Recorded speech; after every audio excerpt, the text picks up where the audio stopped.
Hello అండి, అందరికీ నమస్కారం. ఈరోజు మనం భీమరాజు వెంకటరమణ గారు రచించిన మీనాక్షి వర్సెస్ రాజ్యలక్ష్మి అనే ఓ చక్కటి కథను విందాం. ఇక కథలోకి వెళ్దాం. ఫ్లాట్ నెంబర్ 107లో ఉండే రాజ్యలక్ష్మి ఇంకా పాలవాడు రాలేదేమిటి అని పొద్దున్నే తలుపు తీసి చూసిందో లేదో ఎవరో తలదువ్వుకొని ఉండ చుట్టి వదిలేసిన జుట్టు ఆమె ముఖం మీద పడి కాసేపు ముక్కు పైభాగంలో అతుక్కుంది. అంతే, వెంటనే ఎదుటి ఫ్లాట్ తలుపు దబాదబామని బాధింది ఆవేశంగా. ఆ ఇంటి ఇల్లాలు మీనాక్షి తలుపు తీయగానే ఇదేమిటి అని అడిగింది. అది తెలుసుకోవడానికా తలుపంత గట్టిగా కొట్టావు? దాన్ని జుట్టు అంటారు అన్నది. అది తెలుసు, దీన్ని మా ఇంటి ముందు ఎందుకేసావని అడుగుతున్నాను అంది రాజ్యలక్ష్మి. ఏమమ్మోయ్, ప్రొద్దుటే ఏమిటి న్యూసెన్స్? అది నా జుట్టే అని ఏమిటి నమ్మకం అడిగింది మీనాక్షి. ఏమిటా? ఇటు చూడు, ఈ నీలం రంగు. ఇలాంటి రంగులు నువ్వు కాక ఇంకెవరేసుకుంటారు ఈ ఫ్లాట్లో? మీనాక్షి కోపం తారాస్థాయికి చేరుకుంది. అంటే టీవీలో ప్రకటనలు చూసి రకరకాల రంగులు వేసుకుంటానని ఎగతాళి? నా ఇష్టం. నీలం రంగు కాకపోతే పసుపు రంగు వేసుకుంటాను. అడగడానికి నువ్వెవరు?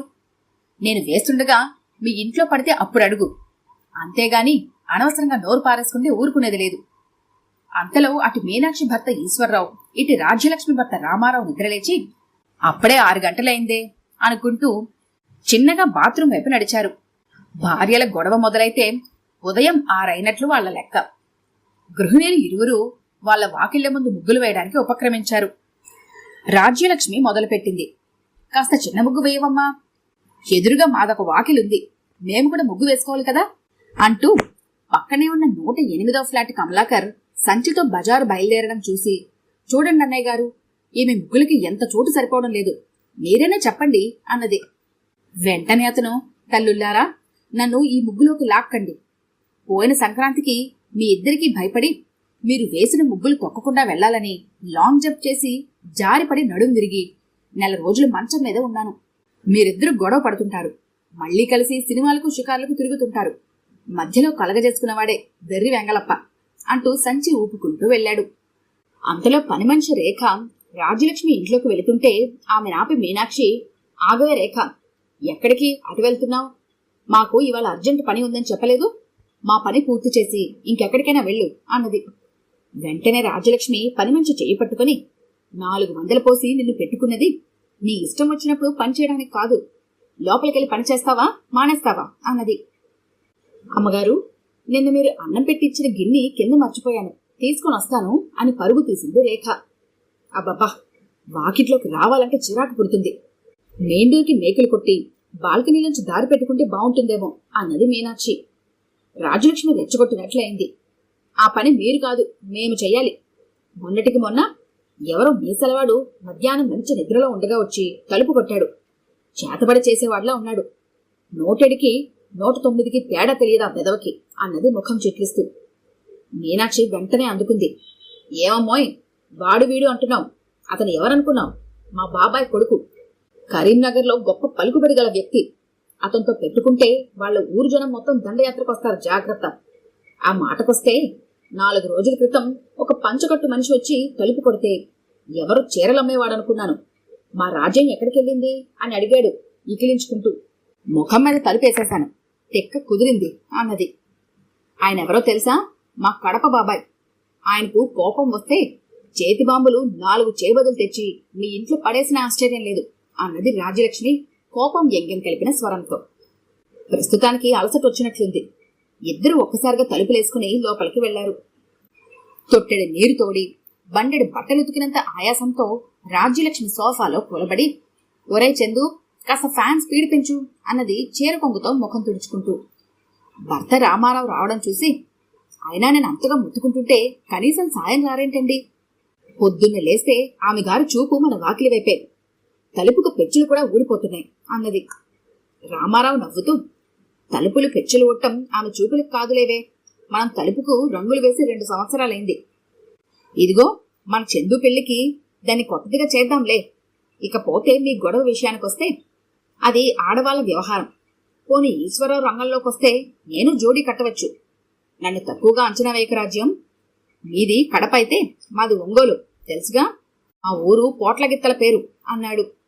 అంతలో చందు, నాకు కాలేజీకి టైం అయిందమ్మా, వెళ్ళొస్తాను అంటూ బయటికి వెళ్ళాడు. నేను ఆఫీస్కి వెళ్ళాలి, త్వరగా తయారవ్వాలి అంటూ లోపలికి వెళ్ళాడు రామారావు. సాయంత్రం 6 గంటలు. వాతావరణం ప్రశాంతంగా ఉంది. మీనాక్షి తలుపు తెరిచింది. కాని ఎదుటి తలుపు ఇంకా మూసే ఉంది. ఇంతలో ఫెల్లుమని రాజ్యలక్ష్మి తలుపు తీసింది. వెంటనే ఆమెతో, ఏమమ్మా, ఇందాకటి నుంచి చూస్తున్నాను, ఏమిటా గోల? మీకు ఎంత భక్తి ఉంటే మాత్రం అంత సౌండ్తో పాటలు పెట్టాలా? భక్తి పాటలకు ఒక వేళ పాలా లేదా? చేతులూపుతూ అడిగింది మీనాక్షి. రాజ్యలక్ష్మి పొజిషన్లోకి వచ్చేసింది. మీరు మాత్రం తక్కువ? ప్రతి శని ఆదివారాలు సెలవులొస్తే కాస్తైనా విశ్రాంతి తీసుకునేకుండా 4-5 గంటలు పాడిందే పాడి మా మదర్లు తినటం లేదు కడిగేసింది. మీనాక్షి కళ్లల్లో కసి నిండిపోయింది. మా స్వాతికి సంగీతం నేర్పుతుంటే అది మీకు పరిహాసంగా ఉన్నదా? సంగీత జ్ఞానం కూడా లేని మనుషుల మధ్య ఉండకూడదు. మా అమ్మాయికి క్యాంపస్ సెలక్షన్లో ఉద్యోగం వచ్చింది. త్వరలో హైటెక్ సిటీ దగ్గరకు షిఫ్ట్ అయిపోతాం. అప్పుడు గాని మనసుకు శాంతి కలగదు అన్నది. వెంటనే రాజ్యలక్ష్మి, మా చందుకు ఎప్పుడో ఇచ్చారు అపాయింట్మెంట్ ఆర్డర్. వచ్చే నెలతో కాలేజీ అయిపోగానే మేం వెళతాం హైటెక్ సిటీ అన్నది కాస్త నొక్కి పలుకుతూ. సమయం ఉదయం 6 గంటలు. రామారావు చెవులు మేలుకొలుపు కోసం ఎదురు చూస్తున్నాయి. కానీ ఈ రోజు వ్యత్యాసంగా, what nonsense you are talking? You are the person making all this nonsense. Hold your tongue. Better you do it first లాంటివి వినబడుతున్నాయి.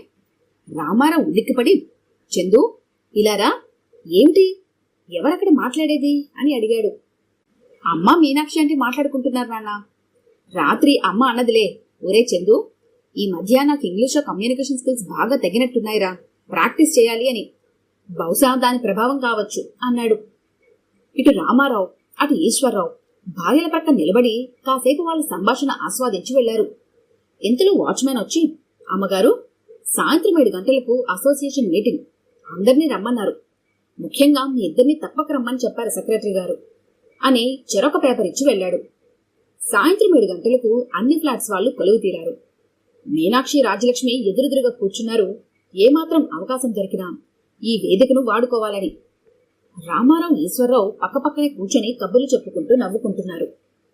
సెక్రటరీ బాబురావు మాట్లాడడానికి లేచారు. అసలు ఈ మీటింగ్ పెట్టింది మీనాక్షి రాజ్యలక్ష్మిల కోసం, ముఖ్యంగా ముగ్గులు గొడవ గురించి. అదే రేపు సంక్రాంతి కావడం వల్ల. కానీ వాళ్ల కళ్ళల్లోకి చూసి మాట్లాడే ధైర్యం సెక్రటరీ గారికి లేదు.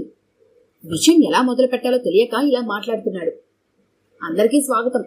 మనం ఎంతో కాలంగా ఈ ఫ్లాట్స్ లో కలిసిమెలిసి ఉంటున్నాం. మన రాష్ట్రంలోని వివిధ జిల్లాల వారే కాక ఇతర రాష్ట్రాల వాళ్ళు కూడా ఇక్కడున్నారు. ఒక చిన్న భారతదేశంలా భిన్నత్వంలో ఏకత్వం పాటిస్తూ అని చెబుతుండగా కమలాకర్ కలుగజేసుకుంటూ, అసలు విషయం చర్చించండి సార్ అన్నాడు. ఇక చేసేది లేక సెక్రటరీ బాబురావు, చూడండి, రేపు సంక్రాంతి ముగ్గుల విషయంలో అందరూ సంయమనం పాటించాలి. వారి వారి గుమ్మాల ముందు మాత్రమే ముగ్గులు వేసుకోవాలి. అవతల వాళ్లకు నడవటానికి దారి వదలాలి. పోయిన సంక్రాంతికి పాపం మన కమలాకర్ గారు ముగ్గు దాటబోయి జారిపడి 4 రోజులు హాస్పిటల్లో ఉన్న సంగతి మనందరికీ తెలుసు. మన అసోసియేషన్ తరపున మనమందరము వెళ్లి ఆయనకు బొకేలిచ్చి త్వరగా కోలుకోవాలని విషెస్ చెప్పొచ్చాము. మన వంతు బాధ్యతగా ఆ నెల మెయింటెనెన్స్ కూడా ఆయన్ని అడగలేదు అంటుండగా కమలాకర్, సార్, బాబురావు గారు, ఇవన్నీ ఇప్పుడు అవసరమా? అసలు విషయానికి రండి. సరే, నేనే మొదలు పెడతాను. చూడండి, నా ఫ్లాట్ చివరిగా ఉంది. ఉన్నది ఒకటే దారి. ముఖ్యంగా పండుగ రోజుల్లో ముగ్గులు తొక్కకుండా పోవడం చాలా ఇబ్బందిగా ఉంది. కనుక నాదొక ప్రపోజల్ కమ్ రిక్వెస్ట్. అదేంటంటే, మాది ఫస్ట్ ఫ్లోర్ కాబట్టి మా వాకిలి పక్క నుండి కిందకు మెట్లు ఏర్పాటు చేస్తే బాగుంటుందని నా అభిప్రాయం. ఖర్చు నేనే భరిస్తాను అన్నాడు. వెంటనే సెక్రటరీ అందుకొని, భలే వారు సార్ మీరు, అదెలా కుదురుతుంది? మీ ఫ్లాట్ నుండి క్రిందకు మెట్లు పెడితే అవి సరిగ్గా నరసింహ యాదవ్ గారి కార్ పార్కింగ్ లో ల్యాండ్ అవుతాయి. మీకు తెలిసే ఉంటుంది ఆయన మాటలతో ఏది చెప్పడని. ఈవేళ ఆయన మీటింగ్కి రాలేదు కాబట్టి సరిపోయింది. సరే, నేను ఒక నిర్ణయానికి వచ్చాను. ఇప్పుడు మీటింగ్ అవగానే స్వయంగా వచ్చి కొన్ని సెన్సిటివ్ ఏరియాలో ముగ్గుల కోసం మార్కింగ్ చేస్తా. దాని ప్రకారం ముగ్గులు వేసుకుంటే ఎవరికీ ఇబ్బంది ఉండదు అని ముగించాడు. అందరూ ఎవరి ఫ్లాట్స్లోకి వాళ్ళు వెళుతుండగా సెక్రటరీ ఒక టేపు తీసుకుని వాచ్మ్యాన్ని వెంటబెట్టుకుని మీనాక్షి రాజ్యలక్ష్మి వెనకాలే వచ్చాడు. ఏమిటి సెక్రటరీ గారు, మా వెంట వస్తున్నారు? సెన్సిటివ్ ఏరియా అంటే మాదేనా అడిగింది మీనాక్షి. అబ్బే, అదేం లేదమ్మా, మీది ఫస్ట్ ఫ్లోర్ కదా, మీ దగ్గర నుండి మొదలు పెడితే వీలుగా ఉంటుందని అన్నాడు. ఇద్దరి మధ్య ఉన్న 6 అడుగుల స్థలాన్ని చెరి 2.5 అడుగులకు కేటాయించి మధ్యలో 1 అడుగు మాత్రం కమలాకర్ వాళ్ళు నడవటానికి వదులుతూ పక్కాగా మార్కింగ్ చేసి తను వెంట తెచ్చిన ఎరుపు రంగు కూడా వాచ్మ్యాన్ చేత వేయించేశాడు. ఈ గీతల ప్రకారం మీరు ముగ్గులు వేసుకుని భవిష్యత్తులో ఎవరికి ఇబ్బంది కలగకుండా ఉంటూ అసోసియేషన్కి సహకరించవలసిందిగా నా మనవి. హ్యాపీ సంక్రాంతి అంటూ వెళ్ళిపోయాడు. రామారావు భార్యతో, రాజ్యం ఇలారా కూర్చో అన్నాడు. ఆమె రాగానే, మన చందుకి చక్కటి సంబంధం ఉన్నదని చాలా రోజుల నుండి అనుకుంటున్నానని, సమయం వచ్చినప్పుడు చెబుతానని అన్నాను, గుర్తుందా అడిగాడు. అవునన్నారు. సస్పెన్స్ లో పెట్టి ఊరిస్తూనే ఉన్నారుగా. ఇప్పుడు మ్యాచ్ చూడటానికి వెళ్తున్నాము. నీవు చందు అరగంటలో తయారవ్వాలి అన్నాడు. రాజ్యలక్ష్మి ముఖం వెలిగిపోయింది. ఎవరండి ఆ అమ్మాయి చెప్పరు? ఉత్సాహంగా అడిగింది. తొందరెందుకు? వెళ్తున్నాంగా. మన వాడికి ఉద్యోగం ఖాయమైంది కాబట్టి వాడు ఉద్యోగంలో చేరటం, పెళ్లి చేసేయటం ఈ ఎండాకాలంలోనే జరిగిపోవాలి. అందరూ తయారై బయటకొచ్చారు. రాజ్యలక్ష్మి ఫ్లాట్కి తాళం వేసింది. రామారావు ఎదుటి తలుపు కొట్టాడు. అదేమిటి, మధ్యలో వాళ్ళెందుకు పిలుస్తున్నారు అన్నది. అంతలో ఈశ్వరరావు తలుపు తీసి రండి రండి అని లోపలికి ఆహ్వానించాడు. ఇదేమిటి, వీళ్ళంతా ఎక్కడికొచ్చారు అన్నట్లు చూస్తూ మీనాక్షి సంశయంగా భర్త చెవిలో, మన స్వాతిని చూడటానికి వస్తున్నారన్నది చందు వాళ్ళ అని అడిగింది. అవునన్నట్లు తలూపాడు ఈశ్వరరావు. రాజ్యలక్ష్మికి విషయం అర్థమైంది. ఇద్దరు గృహిణులు సంభ్రమాశ్చర్యాల నుండి తేరుకోవడానికి కొంత సమయం పట్టింది. అందరూ కూర్చున్నారు. చందు, స్వాతి ఒకరి వంకొకరు చూసుకుంటూ ముసుముసు నవ్వులు నవ్వుకుంటున్నారు. రామారావు అందరి వైపు చూస్తూ, ఇంతకీ ఈ సంబంధం అందరికీ ఇష్టమేనా అని అడిగాడు. అందరి ముఖాలు అప్పటికే దేదీప్యమానంగా వెలిగిపోతున్నాయి. వెరీ గుడ్, మరొక ఫ్లాష్ న్యూస్ చెబుతాను వినండి. పెళ్లి తర్వాత మన 2 కుటుంబాలు ఉండటానికి మాదాపూర్లో 2 ఎదురెదురు ఫ్లాట్స్ బుక్ చేశాం అన్నాడు ఈశ్వరరావు భుజం మీద చేయి వేస్తూ. అయితే ఇవన్నీ జరగాలంటే ఒక కండిషన్ అన్నాడు ఈశ్వరరావు. రామారావుతో పాటు అందరూ అదేమిటా అని కాస్త గావరాగా చూస్తూ, అదేమంటే అక్కడ కూడా మీరిద్దరు గృహిణులు మీ రోజువారీ సరదా గొడవలు కంటిన్యూ చేయాల్సిందే అన్నారు అందరి నవ్వుల మధ్య. మరుసటి ఉదయం సంక్రాంతికి 2 ఫ్లాట్స్ మధ్య ఒకే ఒక రంగురంగుల ముగ్గు ప్రత్యక్షమైంది.